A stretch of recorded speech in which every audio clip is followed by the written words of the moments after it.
All right, welcome back in here to Live Now from Fox. I'm Andy Mack. Let's turn our attention out west. A major race for governor of California. This, as Gavin Newsom, we know, is term limited, and there will be big winners and losers in the Bay Area this week. And I'm not just talking about the Super Bowl. Tonight at the Bayview Opera House in San Francisco, seven candidates for the governor of California. They will take the stage, and this is the lineup that we expect to see tonight. They include former mayors, former cabinet members, entrepreneurs alike, taking that stage ahead of a June primary, and then a pair of candidates will be on the ballot to replace Gavin Newsom in November. And this is a live look potentially inside of that hall right now, as we'll air a little bit later on in the Bay Area in Los Angeles, those two major markets, on our Fox stations with some great Fox anchors, Greg Lee, Marla Tellas, anchoring that down to dive into who potentially could lead California moving forward. Let's be joined right now by Blake Jones of Politico. Blake, thank you so much for joining us. Obviously, you cover California politics very fully. We know there's going to be plenty of people on the stage, several key candidates that won't be there tonight: Eric Swalwell, Katie Porter, Chad Bianco. What do we expect tonight?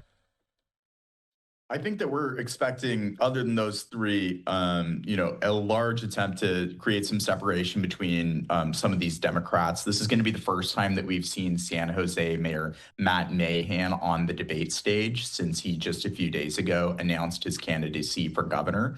And I'm, particularly going to be watching closely how he tries to carve out more of a moderate lane within the Democratic Party and do that while also debating against one Republican in Steve Hilton. Yeah, and I want to ask you, obviously, we know that Swalwell, we know that Porter, two members of Congress, won't be in there, scheduling conflicts. Same with the Sheriff Chad Bianco. Does that set them back at all by not being there at the debate? We'll see. There have been a lot of debates lately, and they have been at some of them, but this is one of the few chances that there have been so far to get on these major media markets that you talked about. So there is a chance that they have less of an opportunity to boost their name ID.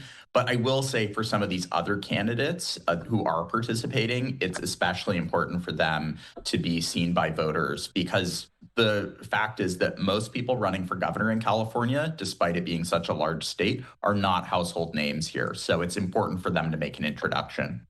Yeah, and obviously California really hasn't had a key race like this for governor in quite some time. Obviously, Newsom there dating back to 2018 when the landslide, when there was a recall kind of in there in the middle as well. But these are big shoes to fill when they are replacing Gavin Newsom. Obviously, he's been in the national spotlight, that tease of a potential presidential run. But how much is someone trying to fill that? Are they trying to side with Gavin Newsom, or are they trying to separate themselves from Gavin Newsom? I think the clearest point of separation you've seen from Newsom on the Democratic side has been, from Mahan. He's been a pretty outspoken critic of the governor as mayor. He's criticized the governor's approach to homelessness and a variety of other issues. But you've seen a lot of the other Democrats in the field, more, in touch with the Democratic mainstream, and you haven't seen too much criticism of Governor Newsom. And we should note that in polls, particularly within the last couple of months, he does tend to be more popular than not in California. So it's understandable that folks would not be critical of him. I think you're also going to see Hilton continue to criticize Newsom and use him as a foil, as he's been doing throughout his GOP campaign. Yeah, let's talk about Steve Hilton, because he is the lone Republican on the stage alongside six. Is also running.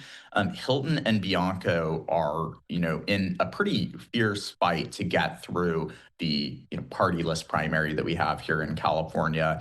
They have polled in pretty similar numbers. Hilton has outraised Bianco a little bit in the latest fundraising numbers, but still has a pretty similar amount of cash on hand. So I think it's important that he is, able to, as you said, try to pit Democrats against each other and drive a bit of a wedge there, but also just to, really sear his brand into voters' minds to the point that he at least gets to evolve his campaign beyond June.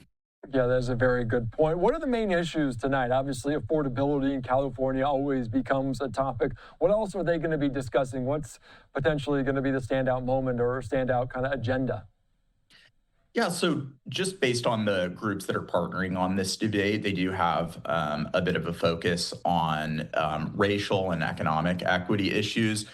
So I'm really curious to see whether they're going to have to address some kind of touchy issues for Democrats and also for independents, even when it comes to racial justice issues, whether that's like economic reparations or something else that can be pretty divisive with the electorate.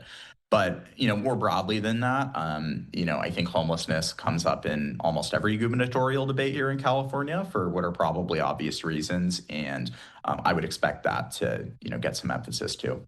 Yeah, when we talk about races, sometimes we talk about name recognition, buoying different candidates. In this case, that might not be the case. And we've seen different members. We've seen former mayors, San Jose mayor, cabinet members, Becerra, the Health and Human Services secretary under Joe Biden, entrepreneurs right now. Does the experience matter more in a race like this when the names are kind of unfamiliar to so many people? I think it does matter, and it will matter more as these candidates begin to spend a little bit more money communicating to people about who they are and what they have done so far. And that experience can mean a lot of things. Like for Swalwell, for instance, he has made a point of emphasis that he was involved in the impeachment trials against President Donald Trump following the January 6th event in 2020. But you also have seen, I think a little bit of, efforts to communicate records with governance. You see Antonio Villaraigosa, the former mayor of Los Angeles, has leaned heavily into his record governing that city. And to the extent that he's able to communicate to voters, it may matter more. All right, what else are we looking forward to? Anything else, Blake, that we're missing here? Anything else you want to know? Because this debate begins potentially in about 10 minutes or so from the Bay Area. What else are you keeping your eye on tonight? Yeah, I'm looking to see if Xavier Becerra in particular is able to make an impact tonight. Like he said, he's the former Health and Human Services Secretary under Joe Biden. He suffered some campaign setbacks within the last few months, which included his former chief of staff getting caught up in a campaign finance scandal that also involved Newsom's chief of staff. And he has posted some pretty solid fundraising numbers, and I'm really curious to see whether he is able to kind of get past that and get a little bit more momentum going and keep his campaign firing. And all eyes tonight on that as they speak to voters trying to earn their right to be on that primary and then potentially on the ballot come November. All right, Blake Jones, I know you're going to be tuning in tonight. Thank you so much for your time, your insight here on LiveNOW from Fox. Thank you. All right, thank you so much. All right, great conversation as always, as this will be beginning in just about 5 or so minutes, and you can tune in as our Fox station's covering it in full. You can see this. Go to that QR code on your screen to watch in full this extended 2-hour California governor debate tonight. Watch it live, raw, and unfiltered. And again, it's going to be hosted by our Fox 2 Greg Lee and also Fox 11's Marla Tejas. They're on the ground in the Bay Area at this Bayview Opera House. So it's going to be a lot of exciting stuff here on LiveNOW from Fox. And of course, just to take us a little bit behind the scenes, let's take you out to Marla. She gives you a little bit of preview what we expect, the setting for tonight. Ruth Williams Bayview Opera House in San Francisco. This is the site of our gubernatorial debate scheduled for Tuesday night at 5:30 right here on Fox 11. Let's take you behind the curtain so you can get a good look of the stage that is just about set. We will have 7 candidates on stage, and we will be talking to them about things that matter to you, things like wildfire recovery, gas prices, immigration.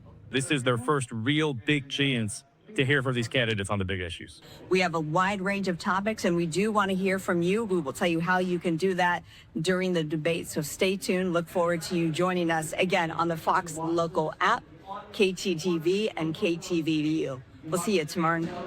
All right, you're just listening in. Marla Tejas providing some color to what we expect tonight. This California governor debate a little bit later on. You can scan that QR code to see and hear what all of these candidates want to impress upon some of the voters there in the Golden State. As, of course, Gavin Newsom, term limited, so he's not on the ballot. And it's been some time since people in California have had a really heated run for governor. So it's been some time, obviously winning in 2018, a landslide, then that recall vote in the early 2021, and then again ran for re-election Newsom again. So none of these candidates have a ton of name recognition. They're polling the four frontrunners right now below 10% in recent polls, that being the Republican Steve Hilton, Chad Bianco, and then also the Democrats, two sitting members of Congress, Eric Swalwell and Katie Porter. So we'll see what comes tonight. Obviously, three of those names won't be on the stage tonight, but it's going to be interesting to watch what unfolds there from the Bay Area. And again, we just have